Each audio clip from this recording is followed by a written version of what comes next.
اچھا ہوا عائشہ آپا مر گئیں۔ ایک بیٹا کراچی ڈیفنس، دوسرا اسلام آباد کے بڑے فارم ہاؤس میں رہتا ہے نا بڑی عجیب بات۔ بھلا کسی کے مرنے سے کوئی اس طرح کہتا ہے؟ لیکن عائشہ آپا کو تو مرے ہوئے کئی برس گزر گئے تھے۔ بس ہوا یہ کہ ان کی ڈیڈ باڈی آج ہی ملی ہے، ایک فلیٹ میں جہاں وہ کئی برسوں سے بھوت بن کر رہ رہی تھی۔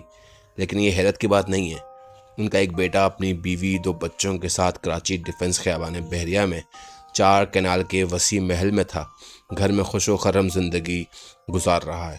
دوسرا بیٹا اسلام آباد میں، جس کا چک شہزاد میں 8 کینال کا فارم ہاؤس اور بحریہ میں لگژری کوٹھی ہے، اور کراچی میں کروڑوں روپے کی مالیت کی پراپرٹی ہے۔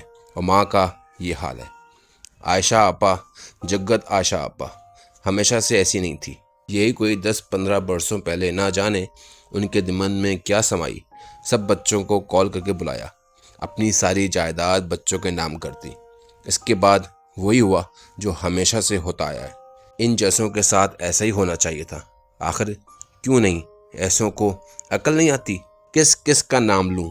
عائشہ آپا کی اولاد چند مہینوں میں ہی اکتا گئی۔ عائشہ آپا ایک دن طلعت حسین صاحب کے آگے پھٹ پڑیں، زار و قطار رونے لگیں، کہنے لگیں کہ دن میں کئی بار سارے بچوں کو فون کرتی ہوں، لیکن وہ کال اٹینڈ نہیں کرتے۔ کبھی کبھار اٹھا بھی لیتے ہیں تو کہتے ہیں کہ 2 منٹ رکیں، ابھی کال بیک کرتا ہوں، اور وہ 2 منٹ گھنٹوں گزر جاتے ہیں، مہینوں گزر جاتے ہیں، لیکن وہ کال واپس کبھی نہیں آتی۔ عائشہ آپا فون ہاتھ میں پکڑے انتظار کرتی رہ جاتی، لیکن کبھی تو ساری رات گزر جاتی تھی، لیکن کسی ایک کا بھی کال نہیں آتا تھا۔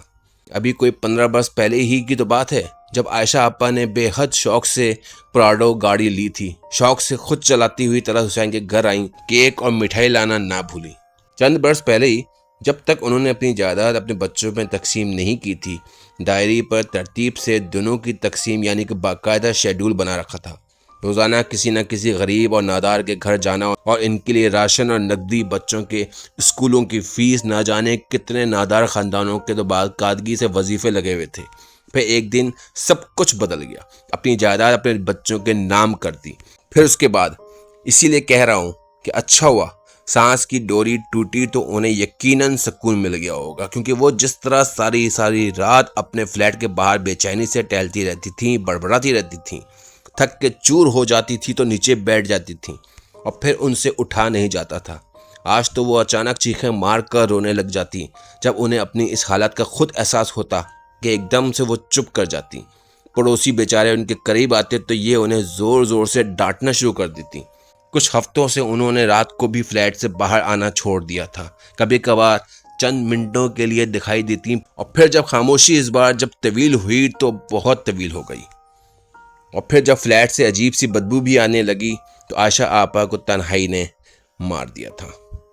سبق سیکھنا چاہیے، جب تک آپ کے ہاتھ پاؤں ٹھیک کام کر رہے ہیں، جائیداد بچوں کے نام نہ کیجیے، چاہے وہ کتنے بھی ترلے آپ کے کریں۔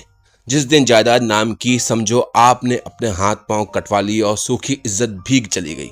غیر تو ساتھ دیتے ہی نہیں ہیں، لیکن یہاں پر تو اپنوں نے ان کا ساتھ چھوڑ دیا تھا، اور آج ان کی سانسوں نے ان کا ساتھ چھوڑ دیا۔